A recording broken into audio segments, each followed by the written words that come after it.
So good afternoon. Thank you for coming on what is obviously a very rainy sort of day, and appreciate you guys taking some of your recess time to join us. I see we have a lot of new faces here as well as a lot of old faces, and I'm going to wander around partly so when we have slides, these folks over here can see it and I'm not blocking it. These events sometimes pose a challenge for us, especially when we're talking about the budget, because as you know, the budget is supposed to come out by President on the first Monday of February every year. And we haven't had a budget on time now for several years. When trying to pose these events and trying to schedule these events, we try to do our best to figure out when the budget's going to come out, when CBO will update the baseline. Turns out we missed it by a little bit. CBO will do their baseline update on Thursday. For a lot of you that have been here before, you know I've done several talks on the budget. In fact, in the handout, the very second to last page, we have hyperlinks, and we can always send this around if you want, to the previous presentations we have online. And so part of the challenge is also not to create and redo the same talk over again, but try to do something new each year for those who've been coming all the time, and we appreciate those who come every year to hear us. But also give something informative to all the new folks that show up as well. So I'm going to try something a little bit different today. So what we're going to do is sort of discuss sort of where we are, the CBO baseline, past, present, and what I call future. It's sort of like the three ghosts of Christmas. We have sort of the three ghosts of CBO baselines. Talk about the FY15 budgets a little bit, where we are. Go into a little bit of detail, but not too much, because I think the budget basically is going to be set as far as the spending parameters because of the Ryan Murray deal. We have some budgets that have been passed in the House, but we really don't have much flexibility on what's going to actually change this year. But we have an opportunity going forward, and we should talk about what some of these challenges are that are facing our country, both fiscally, the entitlement reform. And then we're going to kind of end a little bit more of what I call the teaching style, where after you've all finished your wonderful new cupcakes that we're offering now, I actually want to have a discussion with you on budget reform, process reform to be exact. We are getting involved. I've done a short paper with Norm Ornstein for a book they're putting out this fall on reforming the federal budget process. It's a very short essay, but I think we're now taking seriously the fact that we have to actually reform the process to get better budgeting. And what I want to do is go over some ideas with you and actually engage in a discussion. Because what I have found is I think I have very great ideas, and I get some staffers who say, Jason, you've been off the hill for too long. It's a stupid idea. That'll never work. So let's have a discussion about what we might want to see in budget process reform, what might work, what might not, what goals we want to accomplish. Because I think there's actually some leverage that might come to play in a policy window that we might have in the next Congress to actually seriously consider process reform on the budget side. So with that, let's sort of start, give you some context. Again, we've been going through this whole idea of what is a regular budget process. We haven't had it in years. We've been going through, instead of regular order, we've been budgeting by crisis. We've gone from crisis to debt ceiling to fiscal cliff. We've had super committees. We've had government shutdowns. We've had task forces, super committee. We've had all these gangs of 6, 8, 10, 12, all trying to find grand bargains. What's been the problem? Why have we gotten to this point, and what do we do from here? So this is 2012, and this is right before the fiscal cliff, sort of pre-fiscal cliff issues, where we looked and said, what's our problem? And as you see, the red line is outlays, the blue line is revenues, and after the 2008 recession, we had revenues plummet, but we had outlays drastically pick up. Part of that, of course, is our bailouts, TARP, unemployment insurance expansion up to the 99 weeks. All these caused a dramatic increase in our federal budget outlays. And it was unsustainable. We went from having an average of roughly around 21% of outlays to GDP, skyrocketing upwards of 25%. As we were looking going forward and winding down from 2008, the projections going forward were basically the outlays were going to stay upwards of near 24%. And a lot of people on both sides of the aisle thought that was unsustainable. On the revenue side, historically, we're roughly about 18%. But of course, in 2008 with the recession, payroll taxes, income taxes, corporate taxes all went down because the economy went down. But we had this interesting thing happening where the Bush tax cuts were supposed to expire. And the Bush tax cuts, had they been allowed to expire in full, would have resulted in the largest tax increase in American history. And by law, the Congressional Budget Office can only project out what law is going to be, not what Congress might do, should do, they think Congress would do. It is what the law says. And you'll see here the law basically said that taxes would have to go up, and you can see the dramatic increase in revenues. Now, no one really wanted to pass that bill. No one wanted to see the taxes go up that high. So what they had to do is you get this idea of where were we then afterwards. So we had the fiscal cliff that went into the end of the year, and then we had a fiscal cliff deal.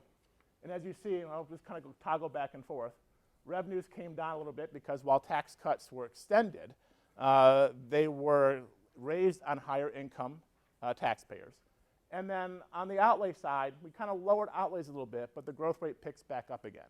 So in some ways, this became a compromise that allowed for some revenue to increase, some spending to be reduced, but in the long run, you'll see that the deficits still maintain for as long and as far as the eye can see. So for those of us who are worried about our deficit picture, worried about our long-term debt issue and what the debt might have for future generations or our economy, this in some ways did not solve the problem at all. It was a short-term Band-Aid on an appendage that had been chopped off. And we're still trying to figure out how to actually do this. This then led to, of course, the government shutdown. We just recently got over, and the Ryan Murray compromise, which basically ended up being a 2-year budget, and we got this. And again, it's hard to see at an angle. But what you basically came away with is that we did some things that, again, caused for a 2-year spending levels to be set, some revenue increases, some spending reductions. And you can see, based on, again, the CBO baseline, which is far on the right, the Ryan Murray proposal came down to below basically what CBO is saying. So we did a little bit, but again, it wasn't a long-term solution, because in the same sort of graphic, this is what we now have from CBO. Now, as you know, CBO came out with some updated figures yesterday. We had this presentation done last week, but I did a side-by-side comparison of the charts they put out, and basically the numbers are roughly the same. So what you see going forward is that, again, our average revenues, in some ways now taking into account the reduction from the 2008, we've gone down now to our average revenues have been about 17.4% of GDP. Outlays are now about 20.5%, but you'll see outlays continue to increase in the outlying years, and revenues kind of hover. Now, what's interesting here is we still have deficits as far as the eye can see, but there are two things to point out here from a heuristic standpoint. The US economy, in some ways, this is more of what I call casual empiricism, meaning it's a correlation, not necessarily a causation, but you'll see in general that the US is comfortable when the society pays taxes that equal roughly 18% of GDP, regardless of what the rates are. We seem to find this comfort zone. If rates get too high, we don't work as much. So higher rates lead to sometimes higher revenues, but not overall because people reduce their work effort. When rates get lower, they work more and sometimes revenues go up. But there's also then this feeling in society that if rates get too high, people say we're being taxed too much, let's lower it. And you can see sort of historically when revenues got too high, it corresponded with tax reform or tax cuts in the US Congress. When rates get too low, there's calls for, oh, there's a deficit problem, we need to raise taxes. And that's sort of where we are and have been the last few years, is it's called to raise taxes because revenues have been down and declining because of the recession. On the outlay side, we're still going to be spending more than we're taking in. Right now, our gross debt is about $17 trillion. That's the size of the economy. But how bad is the deficit? A lot of us have been worried about deficits because they add to debt going forward. But CBO's latest numbers now have us basically having a deficit just south of $500 billion. As a share of the economy, it's now less than 3%. A lot of economists say that's nothing to worry about. If you're in the 2-3% range, you're fine. That means your deficits aren't going to be growing any faster than your economic growth is. But we still have a $17 trillion debt. When are we going to pay that off? What is that doing to our interest rates? Is that going to crowd out future investment? So because taxes in some ways are leveling off 18% of GDP, I think we're seeing a lessening of a push for tax reform. Obviously, Chairman Camp put out his tax reform bill several weeks ago. It got attention, but it's not going anywhere. Unfortunately, I don't think we're going to see tax reform at the earliest until 2017. And that depends on who the president is, who's controlling Congress. But again, what you see is there's usually pressures that happen. If we're spending too much money on enough revenue, there's calls for revenue. If we're taxing too much, there's calls for tax reform. If there's a big deficit, then both sides are arguing for changes to reduce the deficit because people are now paying more attention to the idea that we're borrowing too much money. When we start seeing a picture like this right now, it reduces that pressure to make some sort of fiscal adjustment, whether on the tax side or on the spending side. So in some ways, guys, I think we're stuck for the next year or two with a status quo. Given that we are in an election year, and it's a midterm election, and I think the House will stay Republican, the Senate is definitely in place, so both sides are playing it out. No one's going to stick their neck out right now to do anything different. Given how much the problems we've had in the Senate of getting a budget even passed, I think Senator Murray's making a wise political choice to say, I'm done. Let's just stick this out, get a budget passed given our current levels, and we'll fight this battle again next year. So we're not really going to see much this year. The question is, what do we do going forward? What do we do next year? And what are some of the issues that we have to make sure we handle and address to make sure we get some sort of deal going? So a little bit on the 15 budgets, because even though I think we're stuck where we are, there have been several budgets been put out in the House. So this is just looking at the differences between revenue and spending projections with President Obama's 15 budget, and then the Ryan Murray plan that's already sort of in play, and again, that I think is going to be the framework that we're just going to have to see that maintains going forward. I don't think we're going to see much difference.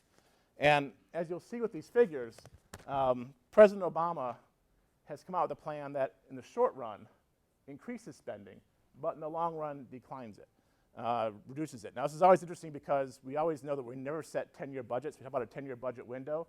We literally budget from year to year. So President Obama's made the calculation saying that he's going to reduce spending in the out years, knowing that he's not going to be in office when that would actually happen, and that future Congresses won't be subjected to holding to that. So right now he's calling for an increase in spending, which of course in the House right now is a non-starter.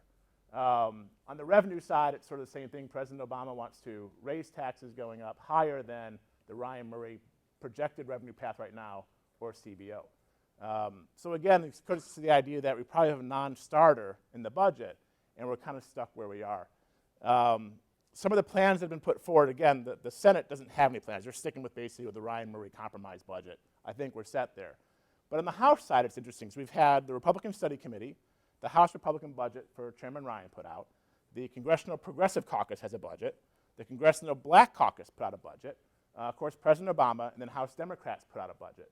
What's interesting about all the budgets is they actually do reduce the deficit and the debt to GDP ratio at the end of a 10-year period.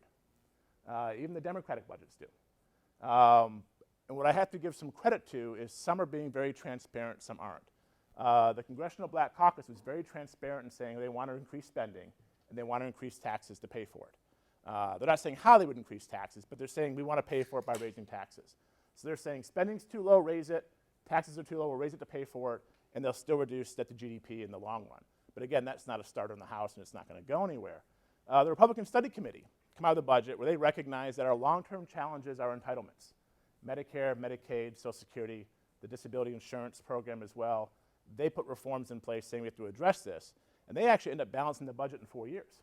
Now again, it's a market change that would cause some drastic reductions or changes in the benefit programs, but at least they're being honest and recognizing where the challenges are and what we have to address going forward. The Ryan budget balances in 10 years, but unfortunately requires some gimmicks to get there. It takes into account a fiscal dividend, looking at if we made some changes, we'll have less borrowing, which means we'll have some savings from interest costs. I think that's accurate. The question is how much would that be given interest rates? And then the Ryan budget also eliminates and repeals the Affordable Care Act from the spending side, but keeps the taxes that are in there as part of the ACA. So in some ways, it's trying to have the cake and eat it too. Given that the Ryan budget passed the House but is never going to pass the Senate, this is actually, I think, an opportunity where Paul Ryan could have come out and said, here's a real budget that would actually balance in 10 years with no gimmicks, and make that a staple for the House Republicans to campaign on. But again, we're in election season, budget games going on. So again, I think we are now stuck with the Ryan Murray proposal with the budget caps that are in place. That's our 2015 budget.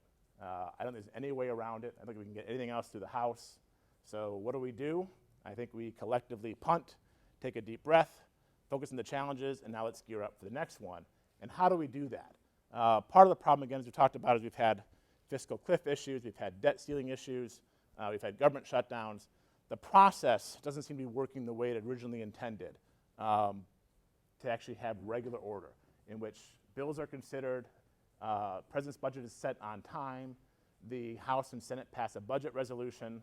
By the way, when is the House and Senate by law supposed to pass a budget resolution? Today. Is it going to get done? Got done in the House, about the Senate. Senate's not going to take up one. So I think we're now seeing that in some ways what we thought as being regular order, to budget, to have discussions, to have debate, to have discourse, to talk about how we can actually do things on the discretionary side and mandatory side, are no longer available to us because of the process. Angela hates when I say the process is broken. But in some ways, it's not working as it was designed or intended. And we should consider what reforms to do, and we'll talk about that at the end and have a discussion about it. So what are some of our challenges we're facing, and what do we need to address when we think about reform to solve some of our long-term fiscal challenges? So the first thing is the debt. I am a big believer that the debt still matters. Deficits and debt are important. We should pay back what we owe. Right now, our gross debt is basically over 100% of GDP, meaning our 17-point-X trillion dollars of debt equals the size of our economy. So imagine if everyone in the United States worked for an entire year, did not save any money, did not spend any money, just paid it all back in debt. We could pay back all of our debt owed. But that's not going to happen. None of the budget plans out there right now have a long-term plan to pay back our debt. And there's two components to look at. One is debt held by the public. This is what CBO focuses on, by the way. CBO focuses on debt held by the public. That is the debt that is bought by you, me, foreign governments, institutions, investors. It is the debt that in some ways crowds out the borrowing that can be done by the private sector. So a lot of people focus on that because that has the most interplay within the economy. The red is intergovernmental debt. That includes debt held by the Social Security trust funds and the Medicare trust funds.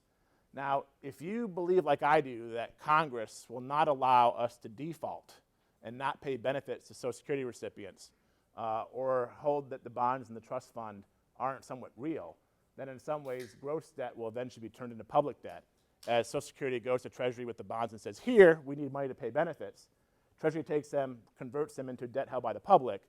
So in some ways, our gross debt really is the measure we should be looking at. And right now, again, that's over 100% of GDP. I have a line here of 90% of GDP point across. Some of you may remember there was a big kerfuffle last year with an analysis that was done that said debt hurts economic growth. And it was the Reinhardt and Rogoff debate. They said once debt hits 90% of GDP, economies start to falter. They had an error in their data. Depending on how you look at the measurement, it can change the outcome. But what you find, though, is that in some ways now the level is not important, but debt still becomes important. Keep in mind, every economic model we use, CBO's model, joint taxes model, Keynesian models, supply-side models, every single model that is used right now professionally says that debt hampers economic growth. They might differ in how much, but debt always matters. And what this comes down to is what is debt doing? So when you think about the idea of the government, the US government's going out to the market and saying, we have to fund our government. We don't have enough revenue. We need to borrow money. Who wants to take on our debt? Those borrowers, those who actually take on the money, have two choices, right? They can put money in private investment or government investments. To the extent they take government investment, the private sector has to say, wait, we want your money too. So in order to get it, we got to pay a higher interest rate. That higher interest rate makes some decisions at the margin less profitable, and then business doesn't always invest. That's what we call crowding out. And so what these models show is at some level, public debt does crowd out private investment, and the economy does not grow to its full potential. This is not saying that the economy tanks or goes into recession. What it says is that your growth is not as high as it could be. So if you would have grown at 3% a year, maybe you now grow at 2 or 2.5. But over the long run, compounding matters. And if we even have just a 1 percentage point reduction in our growth rate because of debt, that is rooting the standard of living by a great magnitude over 20 years for everybody. That's why debt matters. And we really need to focus on not just deficits, but at some point trying to pay off our debt. Now, this also is, again, $17 trillion, but this is a flow. So for those of you who take in accounting, this is a cash flow basis, right? What comes in as deficits, what we owe is our debt. But this is past. This is the debt we've accumulated historically. This shows you nothing about what's going forward, right? What do we owe going forward? We've made obligations and promises for Social Security, for health care, for some pensions and retirement. You don't see that reflected here. So we've tried to take a look at what that means, and we've had a handout for you. But we've done some research and had Larry Kotlikoff do some research on what we call the fiscal gap, the unfunded liabilities. And you'll see this big little picture that says Uncle Sam thinks he only owes this much, but it's a fake mirror. When you actually look at how large Uncle Sam is, Uncle Sam owes a lot more. Right now, about $205 trillion in unfunded liabilities. Again, $205 trillion. That's unfunded liabilities for Social Security, for Medicare, for Medicaid, for interest costs. If you had to sell our debt and our obligations to a private market, an insurance company, MetLife, they would want $205 trillion in order to pay for it. We don't have that. We're not considering that right now. We need to think about what this actually means. So where's the money going to go? So this looks at the real source of the problem. What you'll see is, in some ways, discretionary other spending starts to tail off or go down as a share of every dollar spent. Social Security flattens out. We were talking about the idea of Social Security going insolvent, which it will do, but as the baby boomers retire and become stable, as a share of total dollars spent as outlays, Social Security starts to flatten out about 6%. We can solve that. It's a math problem and a political problem, but we can solve it. Our bigger issue becomes, in some ways, Medicare and Medicaid, which everyone is now talking about healthcare, right? Is the cost growth of healthcare going to slow down? Will it pick back up? What will that mean for our expenditures and ability to afford healthcare? That grows dramatically. But you'll see the largest component I have here is interest costs, right? This is money we're paying on that debt, that $17 trillion of debt, which we keep adding to every year. The Congressional Budget Office, and I have to check yesterday's numbers, but I think the long-term assumption is that interest rates are around 4.5%, roughly. This assumes a 4.5% growth. I always tell people that why should you save as a young person for retirement? Because the power of compounding is so magical that a little bit of dollars today leads into a lot of dollars in the future. The reverse works for debtors. A little bit today compounds into a lot more you owe tomorrow. And that's what we see happening here, where at some point the interest costs alone are going to swallow up. The other thing to keep note here is this again assumes like a 4.5% interest rate. A lot of you are young, but back in the 80s, interest rates were 17, 18, 19%. The long-term average in some ways is hovering around 8. For every 100 basis points, so for every 1 percentage point increase in the interest rate, so from 4.5 to 5.5 or 5.5 to 6.5, for every 1 percentage point, it adds about $1.2 trillion of interest costs over 10 years to our debt service. So if we go back up to a 6% interest rate as opposed to 4.5, we're looking at somewhere around $1.7 or $2 trillion more interest costs over a 10-year period. To keep it in perspective, Social Security right now spends $800 billion a year in outlays. Medicare and Medicaid also about $800 billion combined. We'd be spending more on interest than one of those programs. To give you an idea how it also looks as a dollar spent, net interest ends up in the outlying years being about 50% of every dollar spent. So 50 cents of every dollar would get spent on interest. Given our current holdings right now and who holds our debt, this means that we would be paying the Chinese more in interest than they actually spend on their military right now. We could be the first nation in history to give basically and pay for our enemies' military expenditures. It'd be a great reversal. But you'll see again, Medicare and Medicaid become big as well. Social Security starts diminishing as a share. And our other discretionary spending as a share of GDP starts declining because everything else starts taking over. You can see this here in another graph where again, Medicare and Medicaid, including the exchanges, start ballooning, where Social Security sort of tops out around 8% of GDP and becomes level. What's interesting, again, is to think about Social Security is still the largest single entitlement program in the United States. But if you combine Medicare and Medicaid together and consider it government health care, in 2011, those two programs combined passed our outlays for Social Security, and they're continuing to grow. Now, I don't think this trend line is actually possible. And many people don't think this is going to happen, that something's going to break before that. Will healthcare costs stay low? Will we change what's covered? Will we find a way to change what we cover or how we pay for things? This thing, I think, breaks the economy and won't happen. But that's the trend line we're on now. How do we fix things before we get to a crisis point? This is Medicare. So we're already having discussions about Medicare, and I've always find it funny when you hear these commercials and surveys where a lot of people go out in the public and they say, I want government out of my life, but keep your hands off my Medicare. Not realizing that it's a government program. Medicare is growing both in size and in scope and in cost.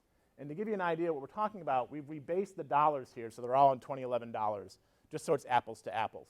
But in 1975, there were about 25 million beneficiaries on Medicare.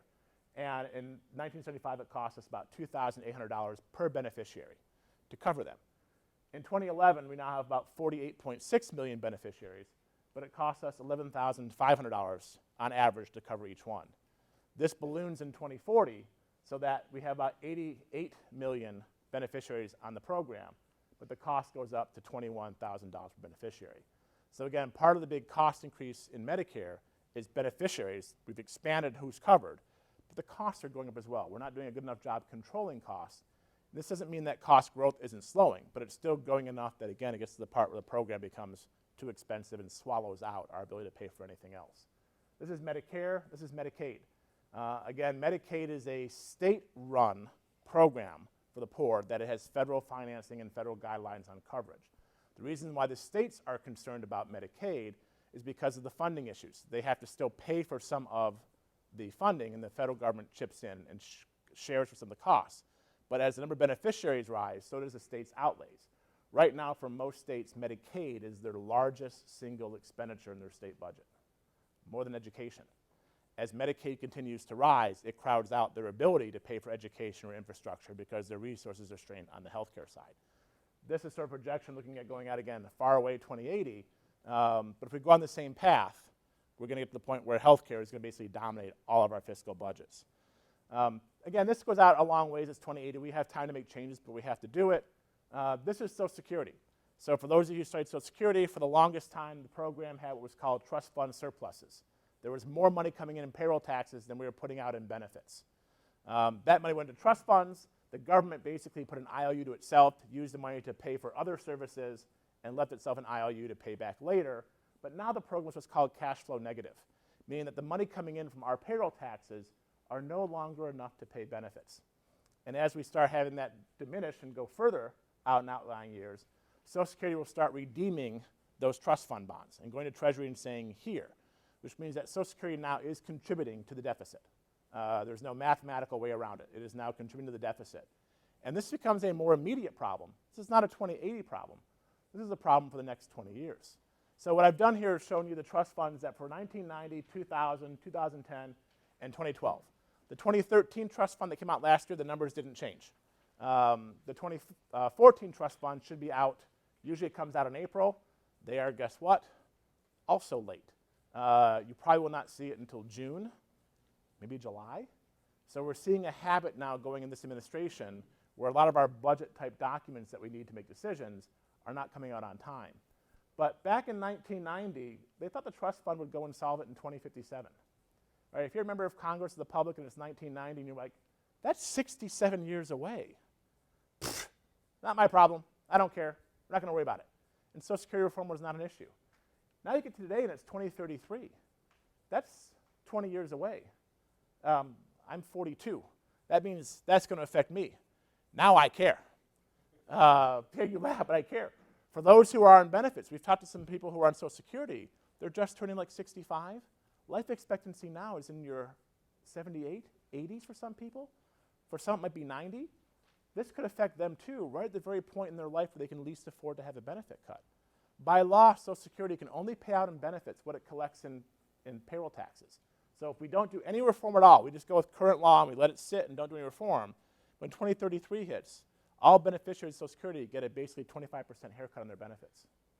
We've got to do something that puts this and forces us to make a decision on reforms, and we're not doing it yet. And I want to get to that. We talk about what process reforms we might want to do. The other thing that we're talking about is, again, why have we not been able to solve our challenges? What's been going on with the budget process that makes it so that we have, it's much easier to get fiscal cliffs, debt ceilings, and try to have commissions than it is to sit down and actually work out and get a budget every year. So I want to propose a theory to you. These are 3 pie charts which show total spending and breakout of spending for 3 periods. The first one, again, we base these so it's all in 2012 dollars. So the first one in 1970, the size of government was $900 billion. All right, that's in today's dollars. It was $900 billion. Today it's $3.4 trillion. President Obama's 15 budget is $3.9, almost $4 trillion. But back in 1970, 62% of every dollar spent was discretionary. The 12 appropriations bills that Congress has to pass every year is discretionary spending. When you have 62 cents on the dollar, you can sit down, you can horse trade, you can negotiate. You can talk about what we should spend, what our priorities are, what has to come, what has to go. There's a good amount of dollars to deal with. Mandatory programs, Social Security, Medicare, Medicaid, took up 31 cents on the dollar, and net interest was only 7 cents on the dollar. Right? But mandatory, these things are what's called automatic pilot, they're mandatory, was 38%. Right? That's not bad. You get to today, now discretionary spending is only 36 cents for every dollar. Mandatory programs are taking up 58%, and net interest 6. So 64% of the budget is already walled off on automatic pilot. Social Security, Medicare, Medicaid, and interest. We're not budgeting for it. It's just going. It's automatic. You only have 36 cents left. Before we had 62 cents a dollar. Imagine you have a pack of hungry wolves, and they're fighting over food, and you take half their food away. Are they nicer to each other? No, they fight harder. They become mean. They fight for their food. They don't want to negotiate. They don't want to give up a share. They want to fight, and that's what we're seeing happen in Congress. Go now to 2040, discretionary spending goes from 36 cents on the dollar to only 18%, or 18 cents of every dollar. Mandatory spending goes to 47% for mandatory programs, but net interest is now 35%, meaning that 82 cents of every dollar spent is now walled off of the budget for mandatory programs, leaving us only 18 cents of every dollar to negotiate for those 12 appropriation bills. You think Congress is going to be in a much nicer mood in 2040 in negotiating the budget? They're not. This is only going to get worse. For those of us who look at the institution of Congress and are concerned about budgeting as a process, what we've seen happen in the last 3 or 4 years is only going to get worse. The idea of regular order is gone unless we change the process of what regular order actually means. We are stuck. So there's been some people on the right who said, let's just cut programs. We can balance the budget that way. It's not that easy. So I took this from the New York Times. Every once in a while, the New York Times does something I'm actually proud of and can use in class or to lectures. And this was actually done when the deficit was 1.3 trillion roughly. And I thought that was important because the 1.3 trillion was when we hit a peak of deficits. And people were saying, we're spending too much, just shut down or close some of the government. So again, for the Republican side, one of the biggest things they hate is the National Endowment for the Arts. So let's cut that. And you'll see, how does it do to the deficit? Well, it doesn't do anything at all. These are all mutually exclusive, so you can pick and choose and add them up. Shut down the Department of Education. Well, back then that would have saved $94 billion, but you still would have had $1.2 trillion of debt to cover. This is deficit, sorry, of deficit. So you're not balancing the budget. Where's the real money going? Well, you can cut all national security spending. That includes TSA and everything else. That's 846. Social Security checks, $730 billion. It's now close to $800 billion. Right? So we're looking at a $500 billion deficit now. Where could you cut $500 billion out of? Well, you could stop all Medicare benefits. That would balance the budget overnight.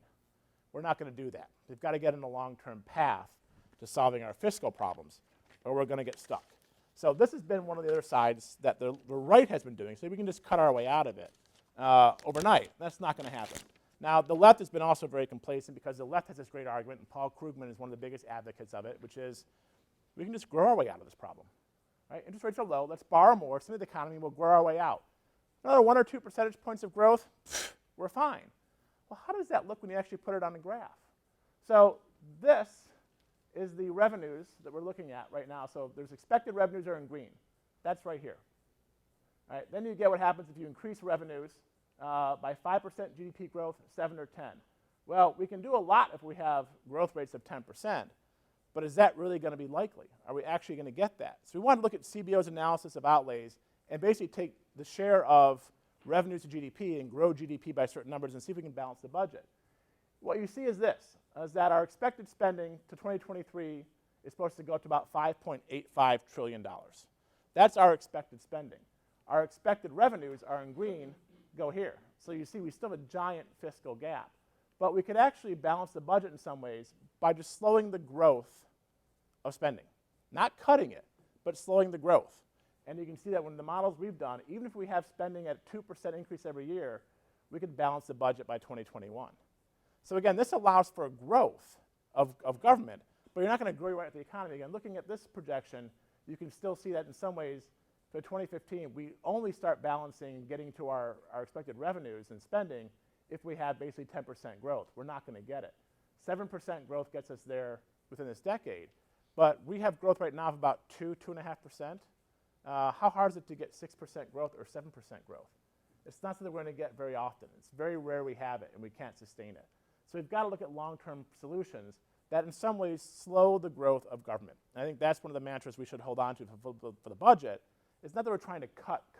And again, only in Washington can we actually increase spending and have some people call it a cut in spending. I really mean we actually just have to slow the growth of it. And if we do that, even with our current revenues, we can balance the budget in a 10-year budget window.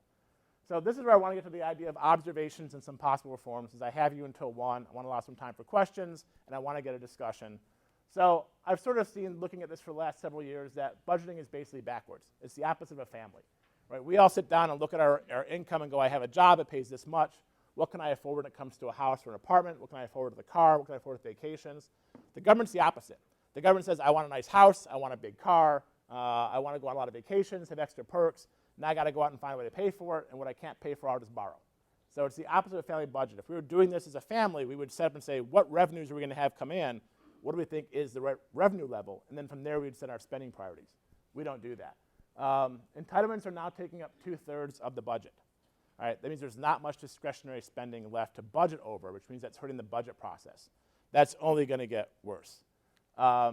If Congress wants to spend, it will spend.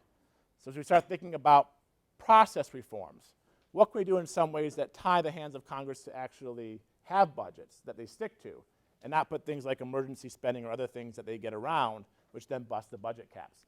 Because they play games. Pay-go, second best solutions. For a while we had pay-as-you-go. The Senate still has it as a rule, where if you have something, you got to pay for it. Well, you can always get around that by setting the pay-go scorecard to 0. You can have a vote that says we're not going to enforce it. We've never had a pay-go sequestration ever. So it's like a toothless tiger. It doesn't work. You get to the idea of emergency spending. So when I was on the Hill, there was always this great little funny thing where usually emergency spending is something you haven't foreseen coming. You've got a disaster, you've got a war, and you can understand if you set budget levels and all of a sudden you have a disaster or a war, you don't want to go to constituents and say, I'm sorry, we can't spend disaster relief money because we're at these budget caps. So we allow for some emergency spending. But it was designed to be for an emergency, not for things we knew were coming. Back when I was on the Hill, President Bush and the Republican Congress actually classified the Census Bureau funding as an emergency spending. The one thing in the Constitution you know you got to spend money on every 10 years was listed as emergency spending to free up money from someplace else to spend on other priorities. That's a game they play because they want to spend money. We have to find ways to shut that down. The Bush tax cuts are a good example of phase-in, phase-outs, where we had a 10-year budget window to actually have tax cuts. And so we ramped some things up, we ramped some things out. At the end of 10 years, everything went back to 0 and reset. The estate tax is going to go back to what it was before. All of our reforms just set up the fiscal cliff. All the budget process, all the tax cuts we had were set to expire in 10 years. They were extended twice, once each year for 2 years, and now we got our permanent deal. But these phase-outs and phase-ins don't account for the long-term costs of our programs, whether tax or spendings. There are a lot of costs that happen outside a 10-year window. We need to consider how we actually do that, maybe like a net present value justification. The House Republicans have now done something where there's any costs outside the 10-year window, you can't do it unless you pay for it. So they're trying to actually show that there are costs we need to actually address. Earmarks. Public hates earmarks. Hate them. They're not a lot of money. I hate earmarks, but I'm starting to think that maybe we need to bring earmarks back. I know, I cringe when I say it too. Like I want to like shoot myself for saying it, but think about this. When we talk about reforms, are earmarks the grease we don't want to talk about, but that actually helps get deals done? That could be good, it could be bad. But is that what's been missing in the horse trading? Because discretionary spending is shrinking, is it possible that without having something to trade with, you can't get any deals? Now, maybe we don't want deals. Maybe we want to just have what we have because that's resulting in some lower spending, and that's what we want. But I think we have to have a discussion of the process. Negotiations and deliberations happen over compromise. If you don't have anything to deal with, are we causing a problem with earmarks? I'm not saying I'm for them yet, but I'm saying I'm starting to think about what this actually means when we canceled earmarks. Has that been part of the problem? Should we have a balanced budget amendment? This has been an ongoing debate for a while. Some people are concerned that without one, we'll never have a balanced budget. With one, it may lead to more tax increases. But maybe we should talk about what the idea of a balanced budget means. Is there a way to actually adopt one that does what we want to do, which is control spending and make sure we're actually balanced, not just results in tax increases? Should we have a 2-year budget? I think one of the things we've seen now with the Ryan Murray plan is we have, in some essence, basically what is a 2-year budget. This is a good idea. Think about the idea if we had a 2-year budget in place as standard operating procedure, where in the off-election year, Congress passed a budget. In the election year, they do oversight, and a little bit of true-up here and there if they need to. But every year, then they're not having a budget during an election year, which, as we've seen, becomes something where it's hard to stick someone's neck out because it gets run against them in a campaign. Maybe we need to realize that times are now different, and maybe a 2-year budget is the way to go. Truth in accounting. Showed you the unfunded liabilities being $205 trillion. Our $17 trillion debt is what we owe. It's not what's coming up that we owe. Should we have some sort of measure that says we need to do a better job of accounting for our unfunded liabilities when we pass bills, whether it's the Affordable Care Act or anything else that have these costs outside a 10-year window? Should we do some sort of accounting measure that says we have liabilities, what's the present value of those, how do we pay for that? We don't do that today. Again, should we bring back earmarks? Something to consider. Sunsets. Should we start sunsetting various programs or entitlement plans or something else so that it forces us to have a discussion on them every 5 years, every 10 years, and not just allow programs to continue in perpetuity or regulations for that matter that get passed 30 years ago and start hampering business today when the environment's changed? So should we have sunsets? Should we now budget entitlements? So talk about the idea that the 12 appropriations bills are for discretionary spending. Should we actually have a discussion every year about our entitlement programs and force Congress to make decisions on budgeting for entitlements and not leave them to automatic pilot? Or maybe you do it every 2 years, every 5, but something that says literally everything is on the table on spending and on revenues, and that would include tax entitlements or tax expenditures, home mortgage interest deduction, 401k plans. Maybe we should have everything on the table for the budget, not just discretionary. Should we revisit the 1974 Budget Act? This in some ways was supposed to make the process smoother, but it added in some ways more complexity onto the process. And again, right now you may argue that it's not working the way it was intended to get regular order, to get things on time. You've walled off a large portion of the budget from consideration in entitlement programs. Maybe it's time to revisit the 74 Budget Act to bring more leadership committees into the budget process, maybe having program committees. A lot of the appropriations committees, there's overlapping jurisdiction on some areas. Maybe we try to find a way to make sure that there's single jurisdiction. We need to do something, and this is a process that we should start talking about because we have a chance to maybe do reform next Congress. With that, I'll leave this open for a discussion. Again, I have links to the previous presentations in case you want a background on literally how is the budget done with timeline. We did something on the 2013 budgets because those are very interesting to compare who was doing what when. We didn't actually film, but a podcast of last year's discussion on the 2014 budgets and the fiscal cliff. And then again, all videos we have are online as well.